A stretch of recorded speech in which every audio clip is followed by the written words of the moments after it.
All right, we're going to go ahead and get started. I want to welcome everybody to this meeting. We're glad you guys could all make it. It's pretty important for Rawlins County and all the students that we take care of. So we're glad to have you all here for your opinions and input. And we're going to go ahead and get the special board meeting for USD 105 to order. We're going to start with approval of the agenda 152. I make a motion to approve the agenda as presented. I'll second. Been moved and seconded to approve the agenda as presented. All in favor? All opposed? Motion carried. All right, 153, discussion, presentation of options for USD 105 bond project. Okay, I just wanted to share some of what we've been going through since the fire. Everybody, teachers, staff, or board have been working very hard, to keep school going. I checked tonight before I came in, and we've had 15 special board meetings since the fire, which we haven't had that many since I've been here combined. So I thought that was pretty interesting. But everybody's been working very hard. Our teachers and our kids have been exceptional. Just the positivity, working through, not the greatest situation, but making the best of it. And very proud of their efforts in that. Here, right at the end of November, early December, we hired SPT Architecture to be our architect for our upcoming project. As you know, the north side of the high school, basically the section of the 1925 section, it has been deemed that it's not savable. There's several cracks, and they're getting bigger in that building. So unfortunately, that part can't be saved. We are also looking at the kind of the section that's in between, like the weight room, and there's a couple of classrooms, and those areas had a lot of smoke damage. That's a part of that. And then there's just it really opens the site up for what we can do moving forward. So that's pretty much a very quick update on where we're at. I'm going to let Mr. Tice discuss our program here. So. All right, well, hey, thanks for having us here tonight. I've got myself, Greg Tice, and Gina Linmus from our firm. We're excited to help you with this project. I grew up in Marion, Kansas, a town about the size of Atwood. Gina grew up in McPherson, Kansas. We know what schools mean to small communities, and I know what it would have meant to ours if something like this happened. We put this presentation together. We hope to answer a lot of questions. We'll take questions at the end also. It's going to just start out with this. I think this is on the Rawlins County website. It talks about the history of Rawlins County. It talks about in the spring of 1950, a new addition to the building was completed with the largest and best gymnasium in this area of Kansas. And also in the 50th edition were the vocational agriculture shop, band, music room, industrial arts, speech, social science, little theater classroom, and both girls and boys locker rooms. And then it talks about in the fall of '62, an extensive remodeling program that was undertaken, and these improved facilities have been made possible in an expanded curriculum. Well, that's kind of right where we're at right now, right? 70 years later, we have the opportunity to really think about what school means for Rawlins County, how we want to move forward with the school building and what that can look like. We know you've been through a lot, but it's also exciting to think about how we can move forward and create a school district that's going to serve you for the next 100 years. So we know the decisions we make will have a huge impact on our community, or on your community. You'll be determined by what you want to support, not by what we want. You don't need people from Wichita telling you how to raise your taxes or spend your dollars. We want to listen to what you guys want, and we were given a couple options, and hopefully something that you guys can support. We have two options, and both of them will work. One's a 7 through 12 building, and one is a K through 12 building. And so it takes basically this building and consolidates it up into the high school building. And that really works well for a lot of school districts of this size. The other thing we want to stress is it's a community approach. So we've had a lot of success in doing projects like this where it's not just about the school, it's about the community, and the community being able to use the facility. We did a gym like this in my hometown of Marion that we're going to show you that we did it in 2006, and I tell the story a lot, but we went through, and I was there on a spring day in April, it was 70 degrees outside, and there was an elderly woman walking inside the building, and it was great. I said, "Why are you in here? It's a beautiful day outside." And she said, "Well, it's safe. I don't have to worry about tripping on concrete. I don't have to worry about slipping on a rock." And so 16, 17 years later, my in-laws and my parents use that facility the same way. And so it really can be a facility that all the community can use, whether that's the weight room, the fitness room. We've done those, created kind of a community center. You'll see a walking track in here as well. It's really a way for all the community to engage the building. So then we also wanted to talk about, how is K-12 education different now than it was? I've been a school board member in Renwick, which is Andale Garden Plain, for the last 12 years, and been really involved with KSB. Both our spouses are teachers, so we're pretty engaged with what K-12 education looks like. You see a lot more nowadays of collaborative learning, project-based learning, career and technical education classes, VAX, which is what we understand as home ec, which is food and consumer science. We're doing a lot of those spaces now in buildings that really weren't done 10, 20 years ago. And so, and the other things that are really positive about a new building and the opportunity we have here is you get the ability to build a building that can help retain quality teachers and staff. There's a teacher shortage in Kansas right now, and being able to attract teachers and retain teachers is going to be more impactful in the years to come. So in 2020, the school did a needs assessment of the schools, and we looked at that study and kind of tried to look at how many dollars it would take to renovate this building or fix this building, the things that are going to be needed in the next 10 to 20 years during the course of this bond, because you don't want to do a new building and then all of a sudden find yourself having to spend money in this one that you don't have. So we've incorporated, or tried to incorporate, what is needed for the infrastructure in this building during the course of that 10 to 20 years. And what there is really is a lot of plumbing infrastructure, it's electrical infrastructure. It's not things that are going to impact education. It's things that are going to kind of get this building up to speed for current technology, and there are some plumbing issues that need to be resolved. The roof's actually in pretty good shape. You don't have to replace the roof. But if you were to have to replace the roof, that would be pretty costly. So the question that kind of we want some input on, and at the end, I think maybe you've seen that there's going to be a survey that asks some questions, and you can do it on your phone or you can do it on paper. Either way, we'll show you how to do that afterwards. But the real question is, should we spend $1.7 million in this building fixing it up and then build a 712 building, or should we build a K-12 building and not use this building? And there isn't really any decision or we don't know what this building might be used for if it's not used for a school at this point. But what are the pros and cons? So the pros of keeping the elementary school building is that it's 48,000 square feet of building, and it's useful space. It's not like it's not usable space. The bond project will cost less if we use this building. There's about a $5 million difference between keeping this building and building a 712 building versus building a K-12 building.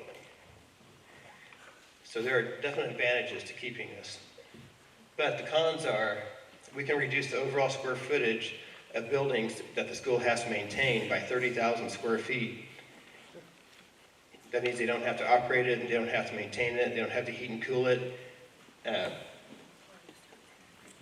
handle repairs as well. So we can take the $1.7 million to spend in here and move it over to renovate to the new project, or to one project at a K-12 building. The staff has determined that there's an operational savings of about $300,000 a year by being in one building versus being in two buildings. And that's on the low end. There's actually, it could be higher than that. So over the course of a 30-year bond, that's $9 million just in today's dollars, not in inflation or accounting for any of that.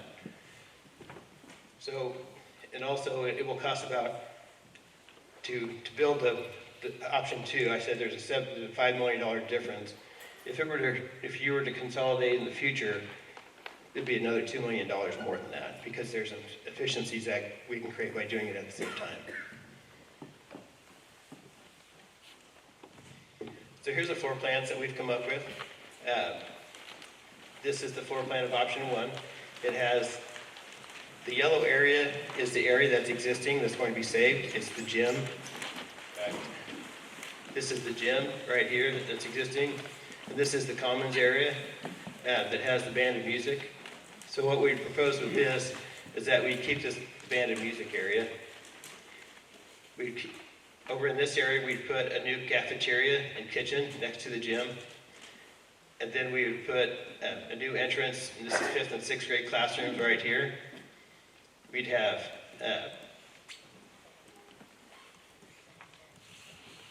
5th and 6th grade classrooms right here. Oh, I'm sorry, that's right. I'm getting mixed up here. 7th grade classroom, junior high classrooms over here. Media center and art room over in this area. This cafeteria would also be what is called a cafetorium. So there would be a stage right here, and these are bleachers that would come out, and this could be used as an auditorium as well.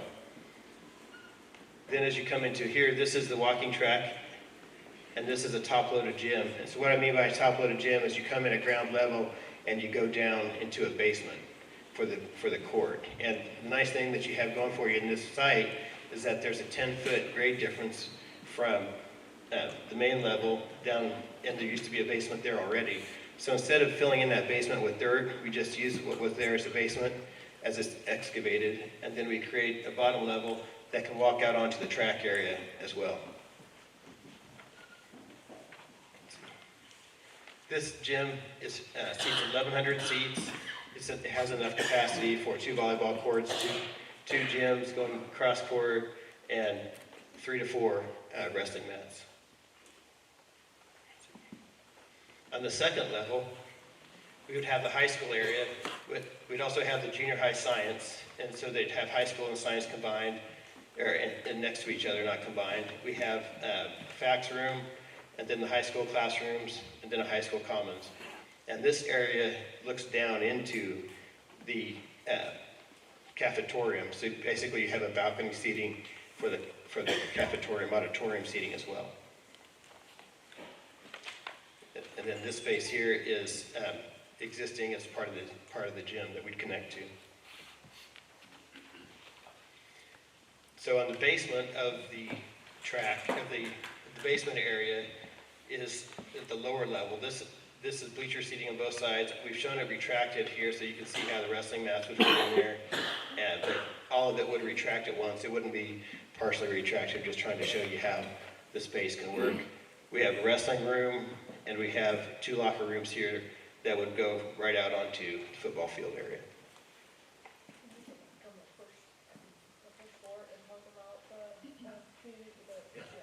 I forgot to mention that with this walking track area, we have a weights and cardio area.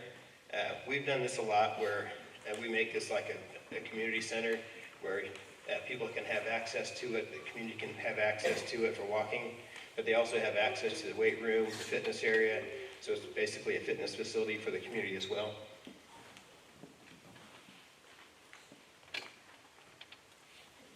And then we have option 2, and option 2 is the K through 12 building. So the basement level and the second floor are the same for both options. The only difference is the first floor. And what we've done is we've taken, and instead of making this the band and the music area, we've moved that over here and created access to the stage from there. And then we've taken the K through 6, this is K through 4 right here, and then 5th and 6th grade classrooms right here. And we've wrapped them around the existing building, and then we have made the media center and some of the support areas inside that existing space.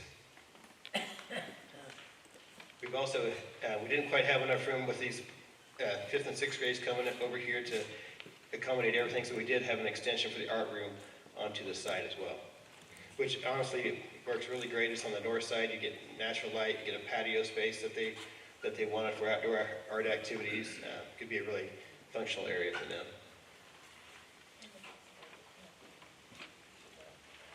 Yeah, and both options show connecting back to the industrial arts building. So safety and security is a huge concern. You really cannot keep a school secure unless buildings are connected. And this allows all the buildings to be connected back and forth to each other. And with this would also be secure entries for getting into the school. This is a preliminary rendering of what the building could look like. We've really tried to keep in character with the building that is there right now. Our thought on that is it's too expensive to, and probably not structurally able to keep the outside wall, but we can take down those cast stone pieces that are there and repurpose them and reuse them into the new building. And we've done that before in buildings. And so our intention would be when this gets demoed, erased, then we would have them save these pieces of it, and all these pieces around here, and we would reuse them into the new building. Now, you guys have such a great view down Main Street, looking at the end of that hill, up at the hill at the school, especially as it relates to the gym as well. That just seems like it's a pretty important piece. We've heard how important it is to the community, and being able to reuse that, I think, is something that's certainly something to consider.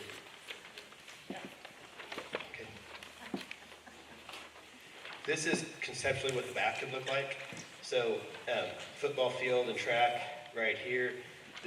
We're showing a deck area out here. I'm not sure if that would happen or not. Not sure if there would be all of these windows back here, but basically this is the lower level locker rooms that come out. This is the fitness area that we just showed. These are the stadium seating around it. So you could really start to really integrate that all together really nicely into what we think could be a fantastic facility.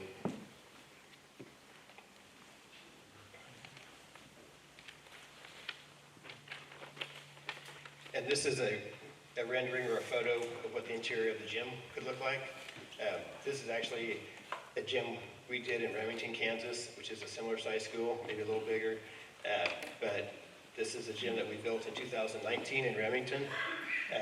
And it has the walking track that goes around it, has the weight room, fitness area here, has the lower level access to the locker rooms, and then the bleachers that come out of that.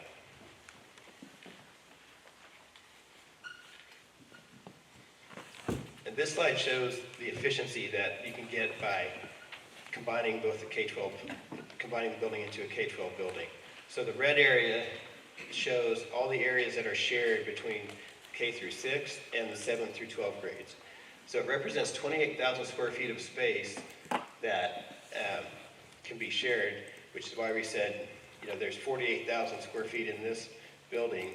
We basically reduced the overall footprint, but we said by 10,000 it's about 10,000 square feet of efficiency gain there. Or, I'm sorry, 30,000 square feet of efficiency gain there by doing it this way. So then we get to the cost piece of this, and this is on all of your sheets. This is a comparison of surrounding area mill levies. Mill levies are very difficult to understand. We tried to give a lot of good information here. We hope we've simplified it as much as we can. These are approximations. These aren't exact. They're the best we can do. But this shows you that, of the areas around here, Quinter has a mill levy of 75.4, Dighton 68. Atwood, Rawlins County is currently at 50.032.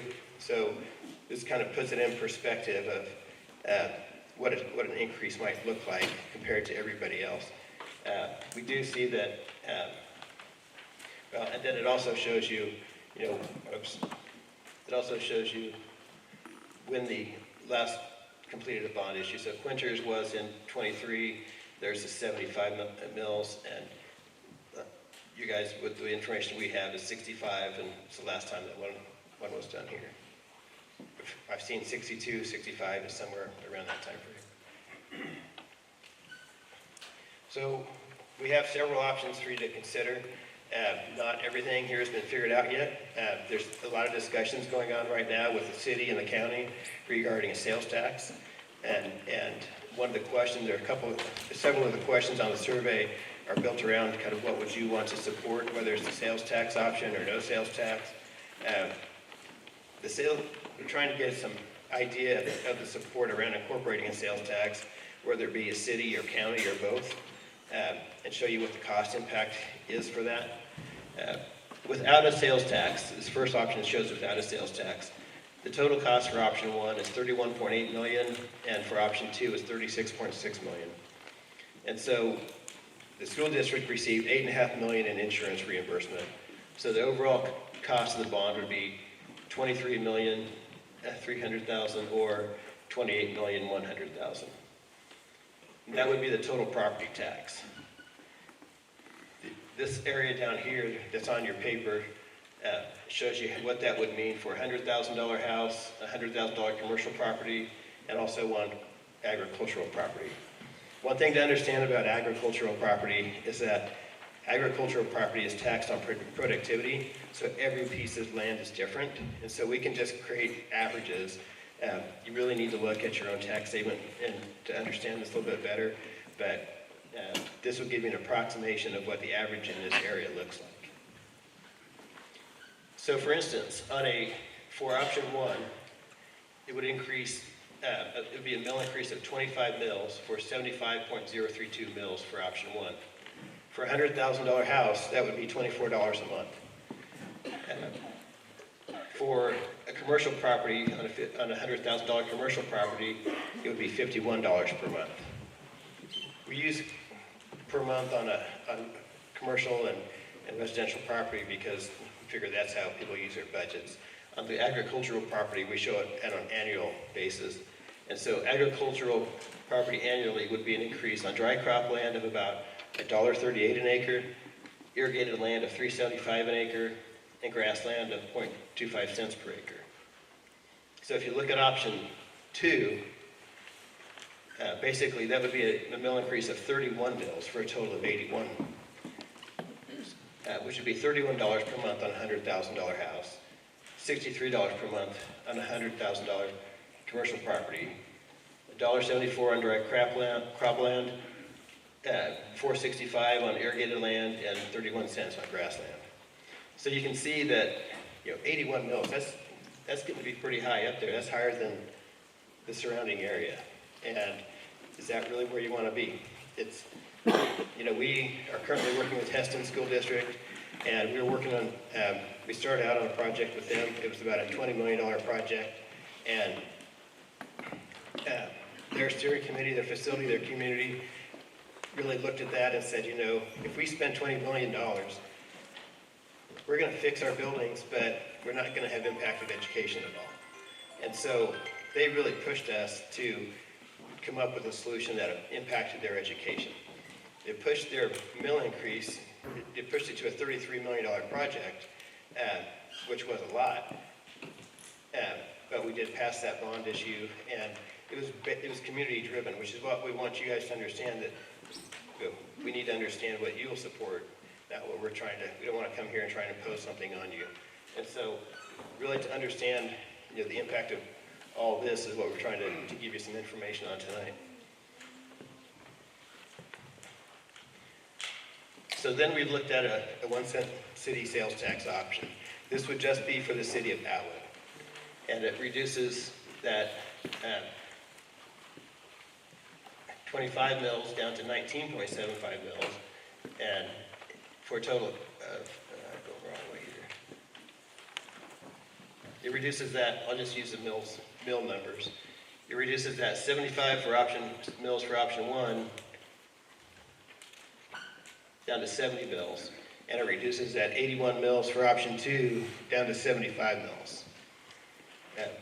Where we really start to see an impact is with a 1 cent county sales tax. And that,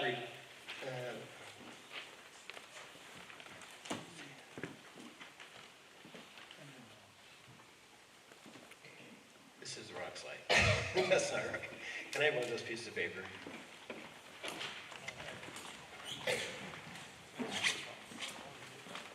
Sorry about that. So your papers are right, but my slide's wrong.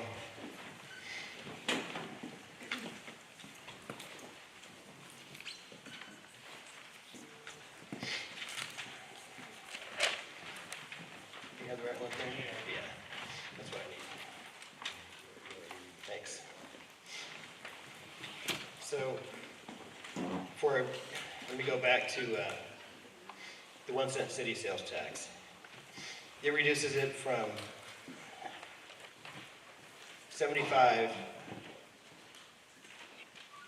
down to 26.22 mils down to 23.23 mils. So it's about a 3 mil decrease in property tax.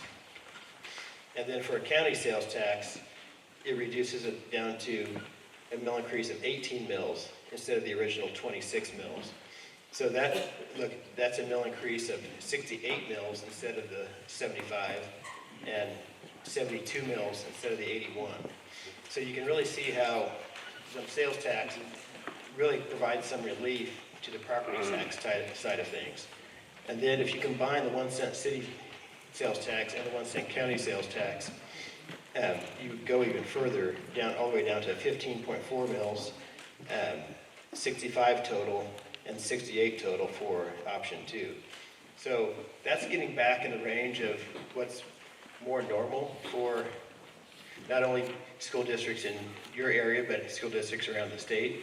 And so that's kind of where we're trying to gauge the support for a city sales tax, a county sales tax. And if we do the city and county, that's a net increase of 2 cents for the city, and that might be more than is palatable. So what we're trying to find out in this survey is, where should we land with that option, with those options.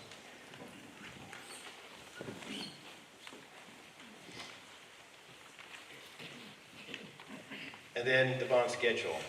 So we pretty much have to have all this figured out by early February.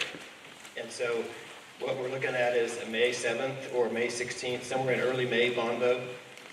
In order for that to happen, we have to get some notices out to the state of Kansas, out to the Kansas Department of Education, get some approvals. It has to be to the county clerk 2 months before the election. So those are the kind of the time frame of how this all has to happen. So what we've asked is that we put this survey together, and then we've said, we've asked for the survey information to be back by Wednesday of next week, and then we'll look at that survey information and then the board will start to have some meetings about which direction to vote on to move forward with a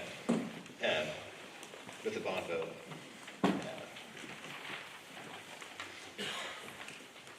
So there's a couple different ways to do the survey. You can take your phone, and if anybody's familiar with these URL codes, you can take your phone and you can scan that phone, or that QR code, and then you can do the survey on your phone. We know not everybody likes doing that. You can fill out a piece of paper and you can hand it back to the school, and you can do it that way as well. Either way works. The way this is set up is that it allows you can do it one time per device. So if you have 5 phones in your family, 5 phones can do it, but every device gets one chance to take the survey.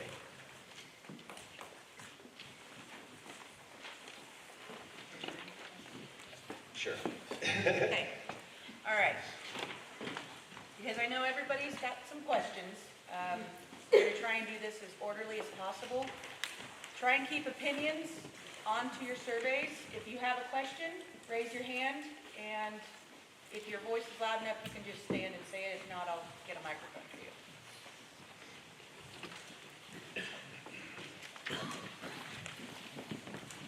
Go ahead. So you guys are talking about with the K through 12 consolidating state square footage. Where's Head Start going? That's So you guys get funding for Head Start? we get a little bit of funding, and I'm not going to say exactly how it works, but we get a little bit. But the Head Start is mostly through the service center in Oakley.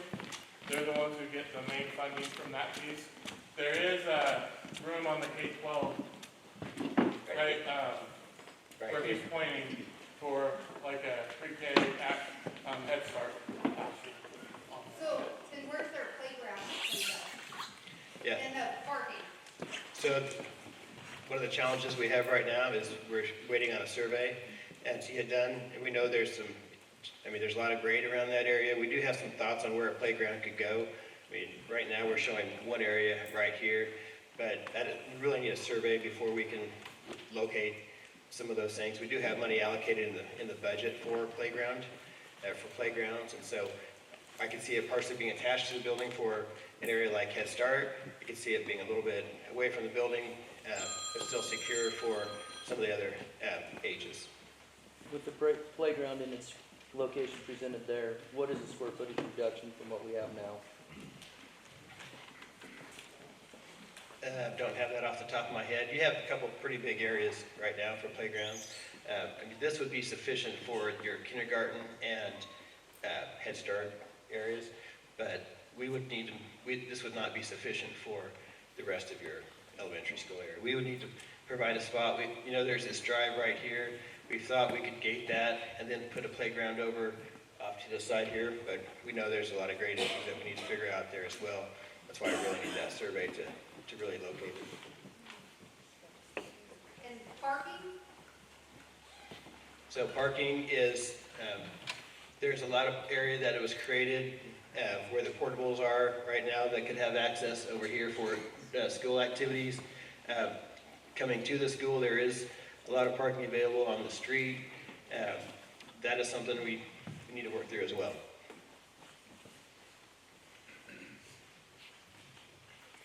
Where's the district office gonna be? So there's a couple different thoughts on the district office. We don't know what's going to happen with this building. Another option we've looked at is building a space right here. We've also looked at renovating part of the industrial arts building to put the district office in that location. Is that included in these budget figures? Yeah. Not necessarily the new construction part, but we could find a way to renovate that building. But we purposely chose not to include the district office in these budget numbers. That's it. We would have to include it if we were to do a K through 12, correct? Yeah, that would be, And where we have it as a line item, as 0, that's not representative, correct? we have dollars allocated for renovating this entire space, so it would be in those numbers.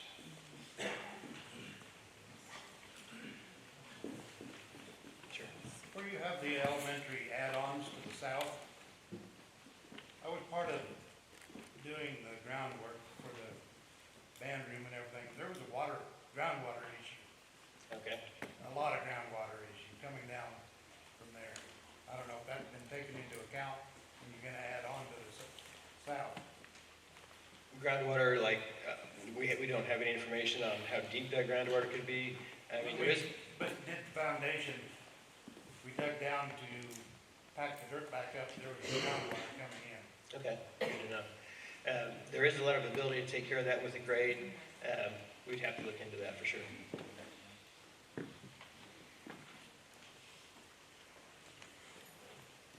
Yes? Since this is a new design, how are you guys making it ADA compliant? Well, everything that we do anymore has to be ADA compliant. Every bathroom has to be ADA compliant. Right, but you're talking multiple levels. Is there gonna be an elevator put in again? Right now, we have an elevator shown right here, and we located it here so it would allow access both to the second floor, but also to the basement of the gymnasium area. And with the reduction of square footage, are you guys, as a board, discussing reduction in staff?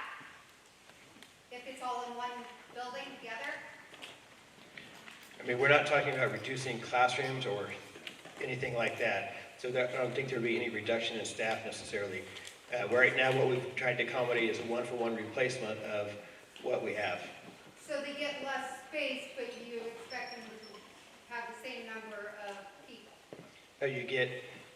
That is because you're sharing things like band rooms and music rooms and PE areas. It's not because we're giving people less space, it's just you're utilizing it more efficiently. But with it being in one building, why do we need 2 full staff for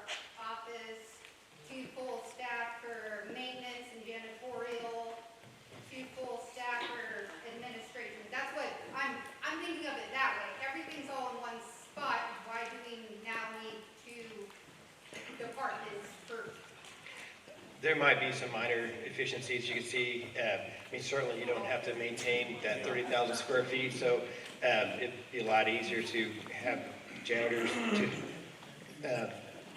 to take care of this versus the additional 30,000 square feet. You still need your elementary school principals, your administration, you need your high school principals. You're pretty efficient with the staffing that you have. You're still going to need your IT.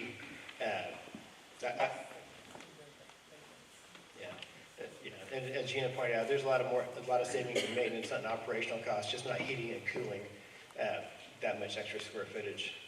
Yes? When you refer to total cost on either one of the options, does that include the destruction of the old building? We, this is part of our insurance money. You need to talk. Okay, I apologize. Part of our insurance money that's not in there is accounted for taking down the part that is gonna get demoed. So it isn't, the demolition is included in that figure? Not in this figure, but we have money. We received about Where does that 790. additional money come from? Huh? Will that be additional money then that will cost the county, correct? No, it's, we received 90,000 from insurance to do that. That's not included in the insurance money up there. Yeah, it's a separate budget. So the way that works is that the insurance gave them gave the district $8.5 million for rebuilding, but they also gave them $790,000 to take down the existing building, and we did not include that number in here. Yes? As a coach, I love the gym, but realistically, you said 4 mats in that gym, you have to fold up all the bleachers, where everybody gonna sit? In a walkway around the top? So the 4 mats around the gym, you don't typically use 4 mats for a wrestling tournament, you use 3. We can accommodate 3 and still have bleachers come out. The other way that you can do this is that these bleachers can come out part way. So you can still have some top-load seating around here, even with the 4 mats. But we can accommodate 3 mats and give you seating as well. So what we do is, Because we've been in gyms before where they fold up bleachers, and people are left standing around because there's not enough seats for people to sit in, and it actually hurts tournaments. I've seen it hurt tournaments because there's not facility for people to sit, and, you know. Yeah. That's something we need to figure in. If we're gonna build something like that, we gotta be able to still have the space on the mat side, but not lose our seating. right. And, you know, like it was mentioned, now 2 gyms, is that using both gyms separately, or you said running 2 volleyballs in 1 gym? So there's 2 volleyball courts here, there's also 2 basketball courts here, and then you have a third one. Basically, that space would only be for practices only, but for events, you wouldn't be able to use it because you would have to lose your seating to house the events. For volleyball, you could still have one of the sets of bleachers down. Yeah, for volleyball, the way it works is one side comes out, and the volleyball goes this way. So you have a quad. You have 4 teams, at 20 players each. If all their parents come, you're talking 40 people per team, plus the 20 teammates. You're running out of space in a hurry. Well, I built this gym 3 times. I built it in Marion, I built it in Remington, and we Like I built it. said, I love the gym now, I'm just saying it works. I've experienced the not having room and having to stand the whole time. Sure. Because they moved bleachers back in order to be able to do 2 volleyball games at once, or 2. Right. But the seating capacity of this gym, Because they don't have the seating. the seating capacity of this gym is 1,100 seats. So half of it is over 560 seats. There's going to be plenty of seats in here for that. Yes? Hey, Greg, just a kind of an energy type question for either option. Do you foresee the operating costs for utilities and stuff like that with either option increasing or decreasing? I think the best way for me to answer your question is what we'd be doing at this building for the option one would be to replacing a lot of LED lighting, we'd be replacing plumbing. So you're gonna gain some efficiency that way. You're still gonna have an older building, and you're still gonna be operating 30 extra thousand square feet, having to heat and cool it all. So you're not gonna get as much efficiency that way. But if we build a K-12 building, it's 30,000 square feet less. That was factored into that $300,000 a year operational savings that we showed earlier. So there's definitely a lot of savings operationally by the K-12 building. Does that answer your question? Well, kind of. We'll talk later. Okay, no problem. Somebody else back there had a question? Yes? And this maybe was discussed before, and I may be out of the loop, but was there discussion about keeping it up there, same, footprint that it is now, pretty much, same area? Was there discussion about moving it somewhere else, or were there other options for that? Location and footprint wise, do you want to keep something that's 3 stories, versus trying to go 1 Yeah. story? We didn't really look at any other option, and I don't know if there's any more land, but one thing that there is a huge benefit that we really see a lot and do a lot with school districts is you're not rebuilding a new gym and this much square footage. So there is a lot of savings in keeping and reusing that. I think there's a lot of benefit there. Yeah, that was a lot of the reason, is that space is still usable. Saving it. The other question I had on the gym with the walking track and the community using that, is that, I've heard the other places have done that, safety issues, if you've got community people coming in and that's open while the kids are in school, Yeah. you want people to be able to come in and walk and. So the way we handle that, they have these key fobs that you can get. The great thing about these key fobs that we use is that you can use them to control access to the building. Like, you can schedule that this key fob is only operational until from 5 a.m. to 7 a.m. and from 7 p.m. to 10 p.m. And then people can't have access to the building at times other than that. And you can change it throughout the course of the year. And then also, if somebody, it also tracks who enters, who's using it. So there's a code on here that if I go into the building, it's going to say Greg Tice entered the building at 6:45. And if there's any damage that occurs, you can just disarm this, and then I can't have access to the building anymore. And the same way with keys, if somebody loses one of these, you don't have to replace the key, you just deactivate the key fob. We've done that, that's how we did it in Remington and Marion. It works really great in that regard. Yes? What kind of materials are going to be used to build this? Is this metal building? Is it a block building? What is going to be used to build this? So the exterior of this area would be brick. We haven't really finalized all the materials yet, but we know having the brick and the cast stone on this west facade and around this area is, we think, important. What we've heard as well is important to the community. There's probably more metal panel that can be used on the backside to save some cost. It's also a gym, and the way we have done this in the past, not saying we're going to do that here, is that this has been basically conceptually a concrete basement with a metal building on top of it. And so we've also talked about using concrete wall panels. As we engage a contractor and get them on board, those will be conversations we have with them to really see, cost-wise, what direction we want to go with that.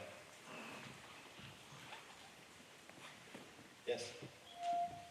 Tornado shelter area, how is that? Is that considered tornado shelter, or how is that for the students? Yeah, so right now, we've talked about making a couple of classrooms in the elementary area, a storm shelter. This is also a concrete box that we've also talked about making portions of that a storm shelter as well. In Remington and Marion, the way we did that is we made the wrestling rooms, the storm shelters. They're wide open spaces that need to stay pretty much wide open, and you can do them out of concrete and make them indestructible that way. Yes? With the 2 different combine K through 12, and God forbid something like our current situation happens again, then we have the whole student body displaced, do we have a plan for that? Yeah, that's a pretty tough one.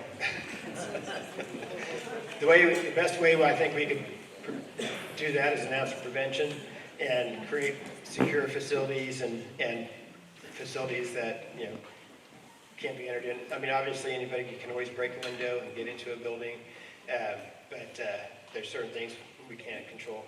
Yeah. Yeah. Also, depending on what type of storm shelter you build, you can get funding from emergency operations. Has that been looked into to reduce some of the cost? So we've done that successfully in a lot of buildings. It used to be that you could get FEMA funding, and FEMA would pay the difference in increasing the structure. So if a building costs $200 a square foot, but it costs another $100 a square foot to make it a storm shelter, FEMA would pay $100 square foot difference, okay? To make it a FEMA rated shelter. When we did Remington and when we did Andale, FEMA had enough money that we were actually able to get 75% of the total cost paid for. There's some downsides to trying to get that funding, and that your plans have to be completely approved by FEMA before you can even dig a foundation for anything. And so, and then you also have to talk to FEMA and find out if they have any money available. So when we were working last year with Sedgwick and a couple other school districts, FEMA didn't have any money available, and so what we would be doing is talking to FEMA and seeing if there's any money available that we could apply for, and then we would see if that was an option. And if you don't get the money, instead of it being a FEMA-rated shelter, it just becomes a Storm shelter that can withstand, you know, a tornado. It just doesn't have some of the FEMA ratings, specifically, especially associated with restrooms and Heating and HVAC cooling. stuff. That If it's FEMA rated, you have to have backup water supply. If it's not FEMA rated, we don't have to do that. And so there's just some different things there that we have to pay attention to. So what we try and do is we say structurally it's going to be designed for FEMA guidelines, but maybe not everything else. So that's how we approach that. Yes? Just a question on some of the space in this, call it, I put it at, on the option two, in the red areas, there are some classrooms currently in that, where the gym is now. On the upstairs there's like a little theater and stuff. Are those Right here. rooms being utilized for anything, or? Yeah, right now, and keep in mind that these are preliminary plans. Right. We haven't completely figured out exactly where all the spaces are going yet. What we're trying to get to now is an overall square footage amount, so things can move around. But right now, we've shown the special ed and at-risk area right there. It's a larger area. I think we were told there's like 20, 25 kids that need to be accommodated in that space, and so that would seem like a good use for that. But we've kind of met with staff maybe once or twice, but what we would intend to do is come back and meet with staff and really hone in on more and more as we progress through this. But if we can get the overall square footage right, that gives us the cost that we need to move forward with, and then we can spend the next couple months really meeting with staff and talking in more detail about really where everything should go. So does that take it, would that elevator that's being put in, would that? It would, yeah, that second level would connect back to that existing space on the second level. Okay. And then, you talked about, like, I don't know what they call it now, home economics. Yeah, facts, yeah, food and consumer science and home ec. Yeah. Say that again? Did you put that in, include that in? Yes. Yep. Okay. And the other question I had was about the, does this include anything on the existing stadium, football stadium and stuff? I thought I read once about. We had looked at including some costs for that, but those haven't been shown in these costs. We're thinking maybe they could come from other money. We're trying to keep the overall cost lower, and so that's why we didn't include some of that. Yes. What renovations to the existing gym are included in this bid? Thanks for saying that. Because one of the things we really want to do with this, regardless of which option we move forward with, is this summer we want to renovate the existing gym so that you have a gym for next year.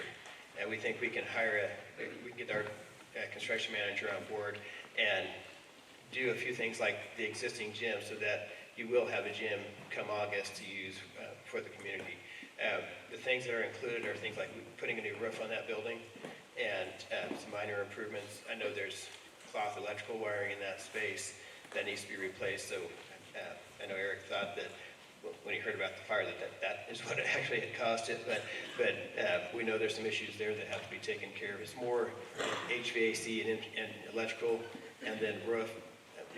When we went through there didn't seem to be a whole lot of cosmetic or aesthetic things that needed to happen. It was mostly about those types of things. Yes? So the back side of that building where like the locker rooms and stuff are now, will those be retained? Yes, those locker rooms would stay. We don't have a whole lot planned for those locker rooms right now. Okay. The roof on the existing locker rooms will need to be replaced pretty soon. That's just the roof projects that we've done. That was really the last one, and it's definitely at the end of its lifespan. Yeah. Somebody over, go ahead. Thanks for letting me ask a couple questions. As architectural firm, do you kind of have a feel for elevations, like on the finished floor of that new gym versus the elevation of the track? And, I mean, that's got to work. Yeah. So the previous projects that we've done, this concept for a gym, there's been a 12-foot difference between the walking track and the lower level. And so just from the little survey information we have, there's a 10-foot difference right now between the upper grade and the lower grade of that area. So we have some ideas on how we can accommodate that extra 2 feet, whether that's raising up a little bit or something. We know there's also a lot of drainage areas that track has had that we don't want to have issues with that coming into the gym. Just an FYI, I had a friend of mine tell me that years ago he saw 4 feet of water on top of that track next to the, and that's the only person I've ever talked to about. Yeah. But more importantly, I really hope there's not a lift station in this new school.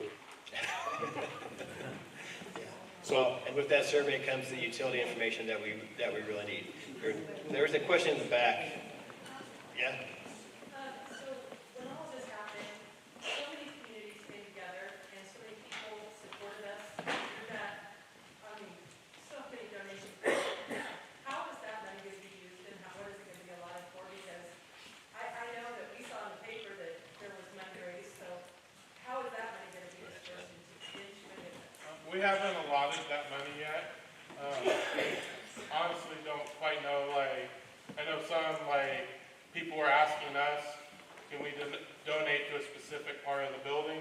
And we don't have all that information yet either. But I do see it using it,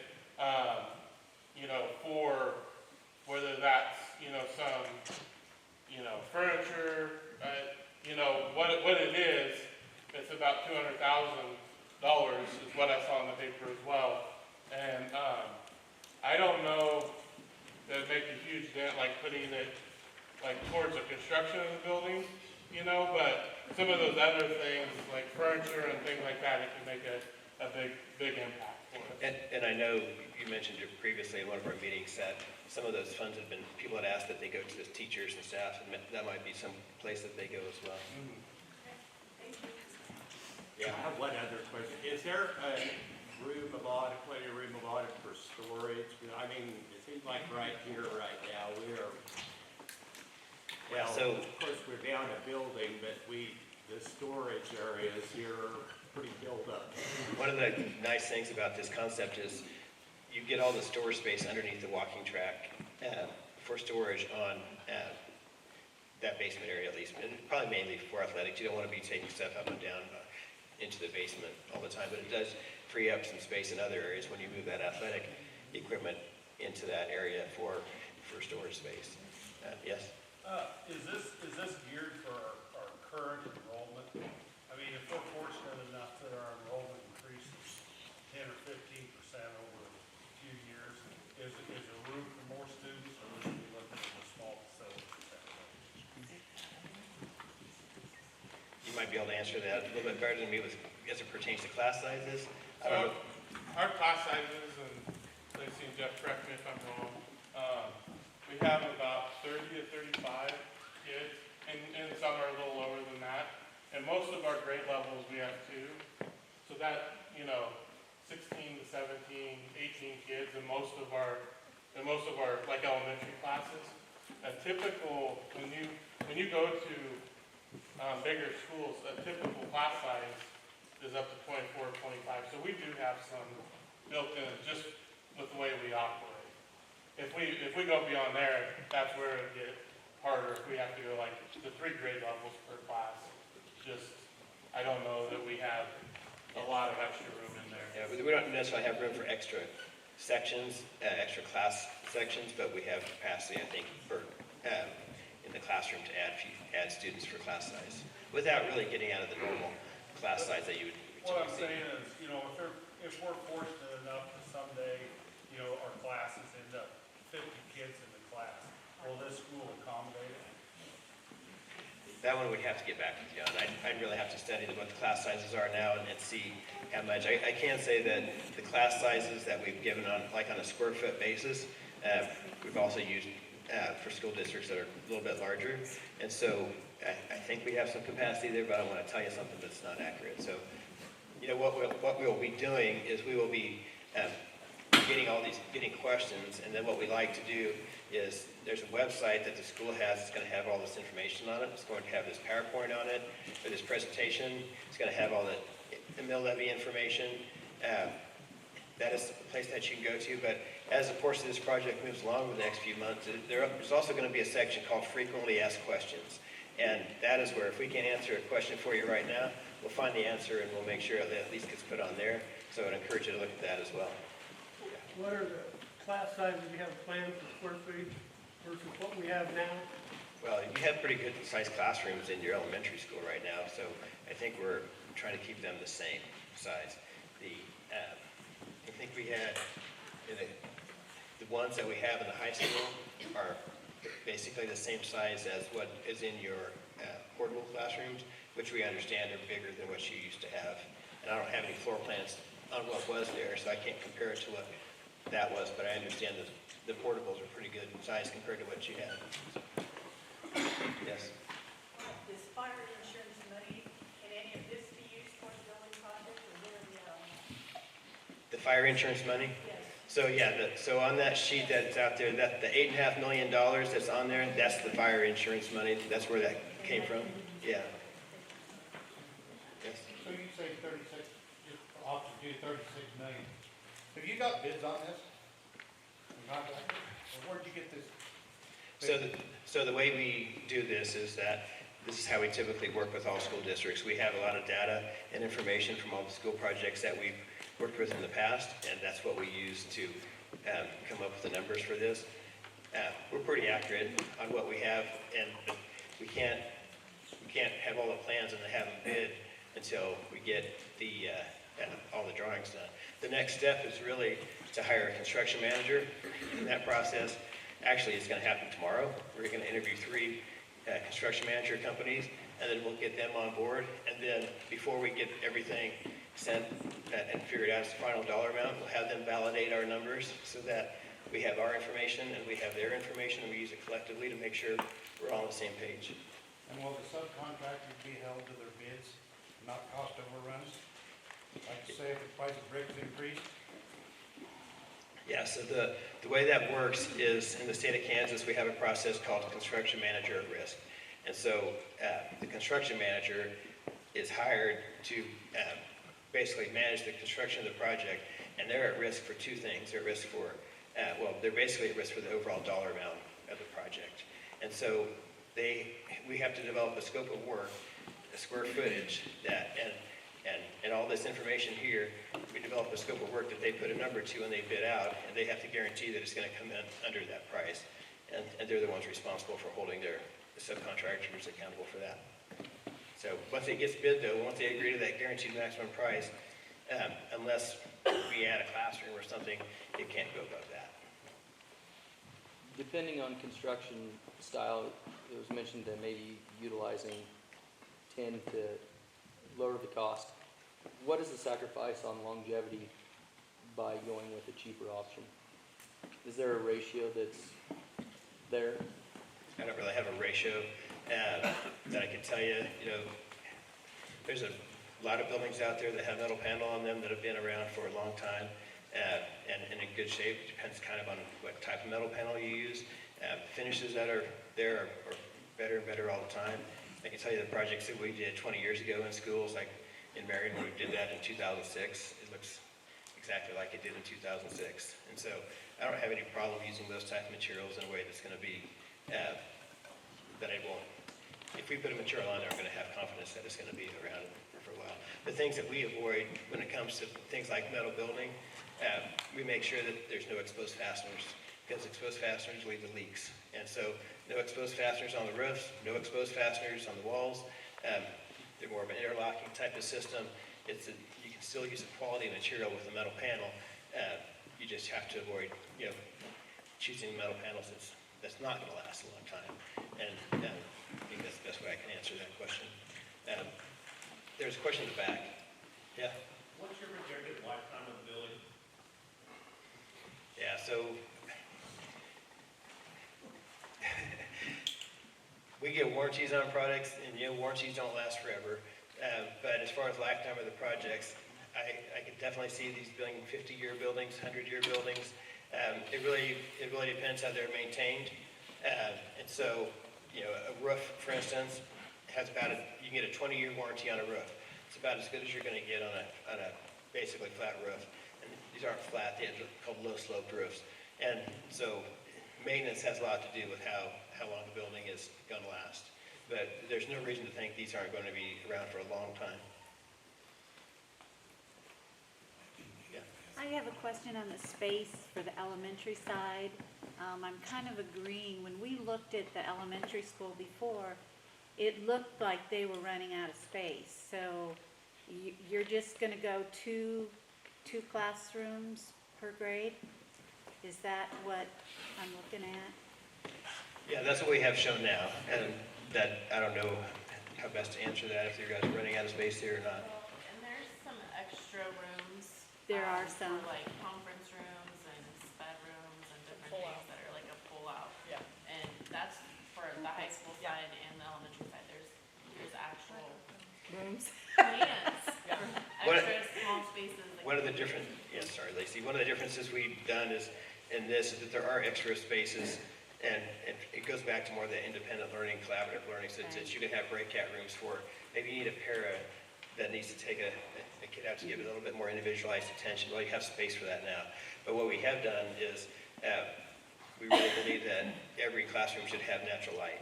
And so we haven't put any classroom in there that doesn't have natural light, but we've located those smaller internal spaces. They don't all have natural light. And so we've tried to accommodate some that way. Can't believe how many school buildings we're working on to have classrooms that don't have natural light. It's just terrible. So I think there's another question in the back. How long would this project take to complete? So that kind of depends on a couple things. Depends, one, if you approve the vote. So we obviously can't start unless the vote is approved. It also depends on when we get started with our drawings. And we're looking at a couple different options to where our goal is either, it's going to be about a 16-month construction project. So if we can get started this summer, we can get done by December of 25. If we can't get started this summer, it's probably going to end up being open, and with being done December 25, the goal would be to have classes in January of 26. But if we can't get started this summer, then it's going to get pushed back till August of 26.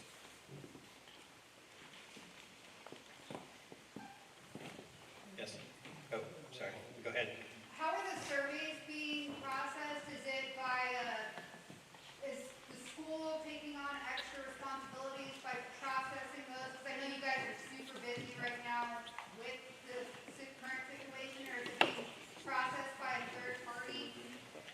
So the way that digital ones work is that they automatically, we use a program called SurveyMonkey, and it automatically counts it for us. So we don't have to do anything with that. Now, there is a the last question that asks for any comments that you want to make, and so those would be compiled with the SurveyMonkey, and they're given as a printout. What's more difficult is the ones that are done by hand, and that's going to have to take somebody probably at my office, or at our office, compiling that information.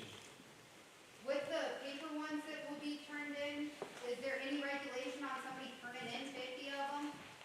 Because there's no name assigned to it. I mean, even with the electronic ones, you said one per device. I think Well, that, I have yeah. 5 devices allegedly. There's nothing saying that I can't go on each device and put my opinion in 5 times. All right, so the best way to handle that one is if it's turned in by paper, it's going to be turned in to the school, and they're going to be able to see if someone turns in 50 pages. Surveys are not perfect. They're not perfect. We use those to get the best an answer as we can. We try to keep the questions succinct enough that it gives good information, but it's not perfect, but I think it is going to provide us with at least some good information. Yes? Do you have a rough idea of how much it would cost for a brand new school, somewhere where we actually know there's enough space? Well, first of all, I would say we know there's enough space in this. Second of all, it would cost so much that your mill levy would go over 100. And there's nobody in Kansas that has a mill levy that's, I think, even over 85. I could be wrong on that, but it would. I don't think it would be affordable tax-wise to do something like that. Yes. I know this was kind of talked about at the commissioner meeting, but grants, do you have hired a grant writer or somebody to specifically look for other monies, that federal monies or something that could be available to help pay for some of this? I know the County Economic Development Office, they wrote a grant for us. So fortunately, we didn't get it, but we were told to go for it again. Then there's just we haven't hired a grant writer for that. It's something we're looking into. You know, there's tons of grants out there, just someone to help find the grants that could be available, even just finding them so. And we certainly have the ability to do that as things progress, but we do need to get started. So I think that is something that can come alongside as we move forward. So. I just think that knowing that's gonna be something that is gonna be worked toward makes, okay, this could go down lower and lower and lower if we use other, Right. have other monies available. Yes. I have 2 questions. First, a housekeeping question on this survey. In the back, question number 6, it says, would you support low sales taxes and continue to use local businesses? I'm just a dumb old coach. What do you mean by and continue to use local businesses?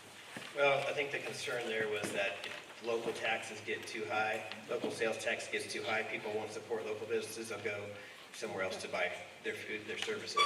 And so nobody wants to take away from local businesses, so we're looking for some idea that, hey, we're willing to keep supporting our local businesses even with a tax increase. Now, I don't know this I don't have the exact numbers on this, but I think the tax rate here is 7.5%, and in other areas around it's 9.5%. I don't know if that's across the board, but I think the tax base here, or the tax rate here is a little bit lower than some of the surrounding areas. Okay, well, I know every community has people that think that there's an expert 30 miles down the road and they don't shop at home. I understand that. Second question, does the state of Kansas education give any money to something like this? So, And maybe, and Mr. Stoddard, maybe, because what I was understanding, maybe I'm wrong, when Greensburg got wiped out, there's a ton of money came from the state flooding that way. Is that true? I don't know about the Greensburg situation. I asked about that after a fire, and I was told that there was none. Okay. The other part of that is the finance laws have changed significantly. I do know we are considered a rich district per our rich land value. Yeah, per our land valuation. We have a big area, and we don't have a huge amount of students. So that's part of that reason. So we wouldn't qualify for state funding for that reason. Okay, that's, Yeah, and in 2000, I think it was 2017, the state changed the funding formula for state aid to schools, and really, schools don't get a third of what schools used to get as far as state aid for building projects as they used to from the state.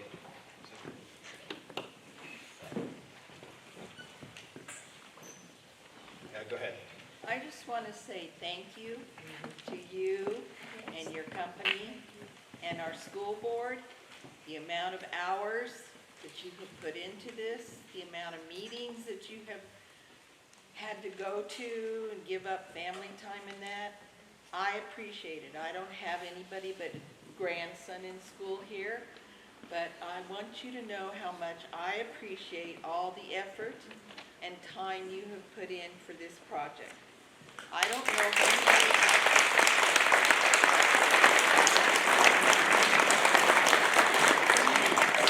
We need to understand the stress that you have been under because of this, and I just want you to know that I appreciate it, and I thank you very much. Thank you. If you didn't know this, January is Board Appreciation Month in the state of Kansas. So well timed.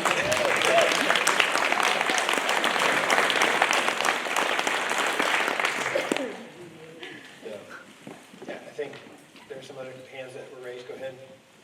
How does this mill levy, if you get a bond and you decide to go with sales tax off and interact with like the county's mill levy or the city's mill levy? Because if you lower the mill levy for the bond, doesn't that increase the mill levy for the other? No, it doesn't. Mill levies don't get affected that way. Each entity gets to choose how they still have their ability to raise their mill levy. Say if they want to do street improvements and things like that, each entity has their own mill levy. And so it's shown separately on your taxes, on your tax statement that you get.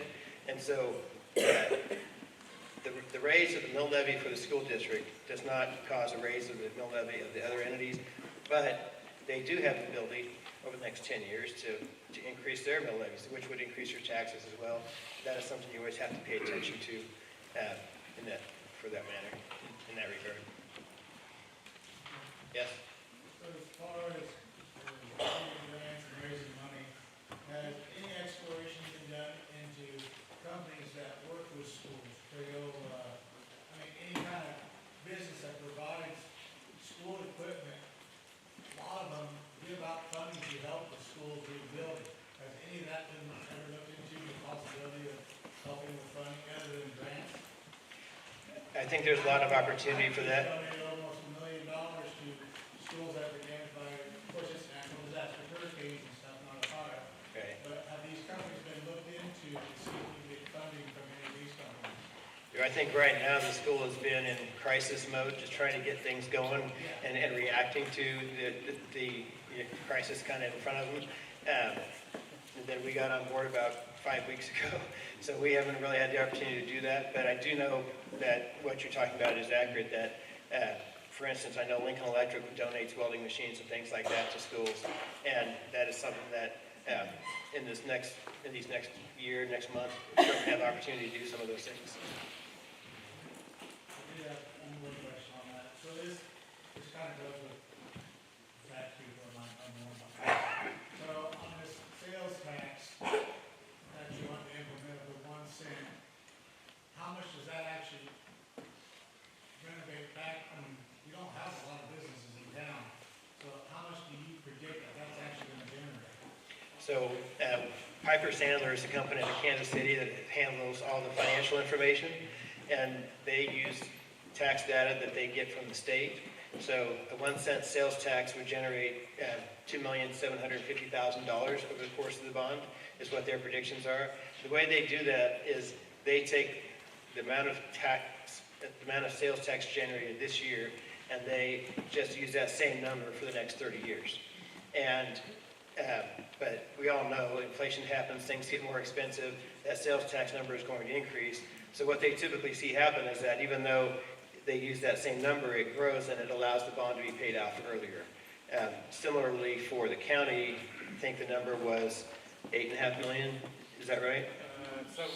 7.9. 7.9 million is what the 1 cent sales tax would generate from the county. What happens if we lose multiple businesses?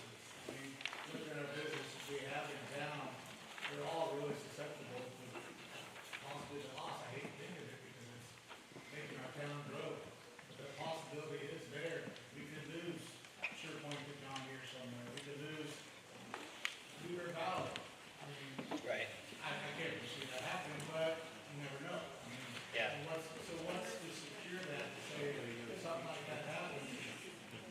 So if something like that happens, if your sales tax does not generate enough money to offset that, then the mill levy goes up to offset that. And so there's potential that there could be an incremental increase in the mill levy because of that. But what we've seen and what Piper Sandler has seen, that they go in with conservative numbers also on the mill levy, so that they're projecting this, I don't know exactly what the percent of interest they're projecting it about, but they always try and be conservative so that number never has to grow. And we see bond projects get paid off earlier, not extend later.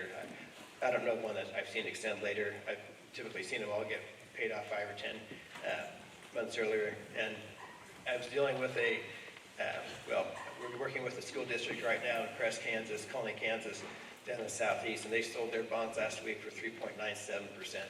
So not a bad time, to be doing this. If the interest rate were to come back a little higher, say it came back at 5%, then if the interest rate came back down to 4%, the school could refinance those bonds and bring that rate lower and pay them off earlier as well. And you see that happen a lot also. Yes. I believe isn't that food sales tax supposed to be going away in Kansas? Yeah, so it would go away in Kansas, but it would still, your local sales tax would still be applied to the food. So it would go away on the state level. It might help the taxpayer a little. Correct, it would offset. That there won't be any food sales tax anymore that would take the pressure off. Correct, good point. Yes? Yeah, is this building state-of-the-art IT-wise, and is it also designed to accommodate future technologies that come online? So, the last part of your question, future technologies what? As they come online. As they come online. And they're developed. Yeah. It's hard for us to know what's going to come out, of course, and plan for that, but it would be, we would have state-of-the-art technology in there, to be determined what kind of technology the staff wants in the classroom. We see, for instance, a lot, instead of smart boards anymore, we see a lot of interactive TVs, or even just TVs. Different staff want different things, and when we're working in Heston, aren't they just putting in TVs in their classrooms? Yeah, so big 80-inch screen TVs in the classrooms that they can project courses on, their study material on. Some want interactive TVs, and so everybody's a little bit different. We do have amount of money set aside for that type of equipment, but it's to be determined. We haven't had any discussions about what direction that wants to go yet, but we are putting in state-of-the-art equipment as far as IT is concerned. Yes? In your K through 12 rendering, what consideration have you given to traffic flow for the grade school age kids during pickup and drop off, while also dismissing high school age kids in an already congested environment? How is that rendered into your plans? I have some thoughts on that, but I don't have that survey yet to really get all that figured out. But we are going to be talking about that in the near future, how that wants to happen. We haven't had discussions about exactly how that works just yet.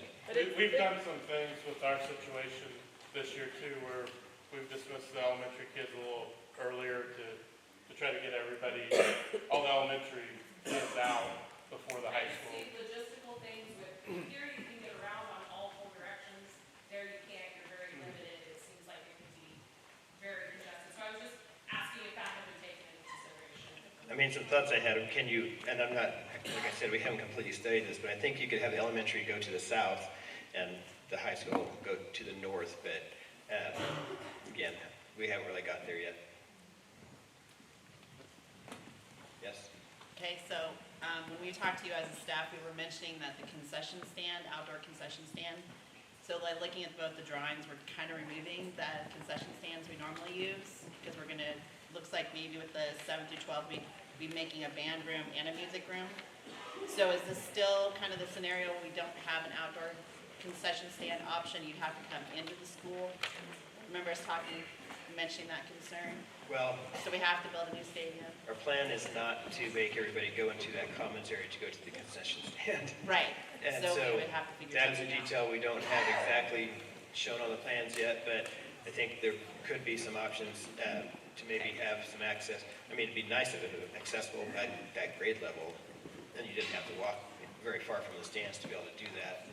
I think there's some ways that we can incorporate that. Okay. Yes? I actually have two questions. So, when we start working on this building, I'd say it's safe to say that we're gonna hire all outside contractors to do the work. The nice thing about the construction management process is that it really allows it really allows us to break apart different portions of the project to accommodate what local subcontractors are available to do. So for instance, there might not be a local subcontractor that could pour those 14, 15-foot walls on the gym for that basement. But there might be a local concrete subcontractor that can do all the sidewalks or do some of the paving. And so if there's an electrical contractor, sometimes we separate out site lighting versus having them have to do the electrical for the whole project. So it's really a flexible process that allows us to really generate some business for local businesses if that's available. And they'll also kind of find out who are all the vendors in the area and get a list of those so that they can solicit bids from those people as well as breaking out those bids, so. We've got some pretty good businesses here, but logistically speaking, we need to access all the stuff we need for a building project this size. So, I didn't know if you subcontracted them out along with major companies to begin with. Yes. The next question is, I hate to say it, like I said, as in being a coach, have we looked at plans for a smaller gym, but bigger classrooms to compensate? No, we started to, didn't see a lot of positive reaction to it. One of the things that really kind of drove us to this solution to begin with is that you're going to be digging that basement out, and so it just seemed like a waste of money to spend a lot of dollars filling it back in, raising that whole grade 12 feet with a bunch of dirt that that doesn't impact education. So we're already going to have a hole there. It seemed like let's use it and use the grade to our advantage, and that's kind of the direction we went with the top load gym. I have a question. When the gentleman built the home that we're living in, he had a local contractor build it, but he was there every day in the, whatever it's called. He made sure that there was every nail that was supposed to be in that, and if they were exactly the way they were supposed to be. And you know, nowadays, construction companies just hurry up and get it done. They don't care if it's right, if they got the right amount of nails in it or screws or whatever. They just hurry up and get the job done. Yeah. So I want to know that whoever we hire is counting those nails and screws. Yeah. So that is the beauty of the construction management process. Another one of the advantages of it is that we get to interview who is going to be on the job. So tomorrow we're having these interviews with these construction managers, and we get to meet their staff, we get to meet people who are going to be on the project. They're going to have a superintendent on the project every day and doing exactly what you're just talking about, making sure that they're doing that. And it's their responsibility to manage the schedule, the quality of the construction, that to make sure that everything gets done right. So where we fit into this process during construction is we do all the plans, we specify all the materials, we'll specify the bleachers, the basketball goals, the floors, the ceilings, everything. What the construction manager will then do is they'll make their people submit to us the actual material that is going to be installed, and then we review that. It's called a submittal. We review it to make sure it is the quality level that was intended when the project was bid, and then they make sure that it's installed correctly. And then after the fact, I mean, we're here throughout the construction process, but we do a final punch list along with the construction manager to make sure it's all done correctly. Let's get, we're kind of doing a last call for the last couple questions here. Go ahead. So you guys did a cafeteria program room, I don't remember what it's called. Cafetorium, yeah. Thank you. Currently, the programs are being held in this room. Is it gonna be bigger? Cause not everybody fits in this room for current programs. Right. So the seating capacity of that room is over 500 people. That doesn't include any balcony seating that could be up top. So I think, and that really didn't even squeeze the space too much to be able to get that amount of people in there. So I think there will be enough. Probably need to have a little bit more conversation about that to make sure we have the right number. And then I think another question that maybe we should talk about is that it's also going to be designed acoustically right. Because one of the bad things about having a concert in a gym like this, or a concert in some cafetoriums, is they don't treat things acoustically. I've been on a lot of bad, my wife's a middle school teacher, and concerts in gyms just do not work that great. And so we would be hiring an acoustical engineer to make sure we get it right. What would the seating be in that facility, that room? And well, right now it's over 500. It's probably close to 500 to 600. But I mean, would it be bleachers or Oh, chairs? see. So it would be chairs. So let's go back to that. So what we've done is it would be, right now we're showing table seating for cafeteria, but it could also be rows of chairs here. And then this area right here are bleacher seats, kind of like what you have over here, that would be pushed back most of the time. But then for performances, they would be pulled out. The stage is about 3 feet higher than the floor, so you can have people up here. You basically, when you're sitting down up here, you're looking up, just like if you have people here. But people in the back can't see that well. So it's kind of you balance, like if I'm sitting here and I'm looking up, but at some point you get back there and you can't see, so we put the bleachers in the back so that they have better sight lines. We did this in Sedgwick. How big is the stage compared to like this? It would be very similar to that.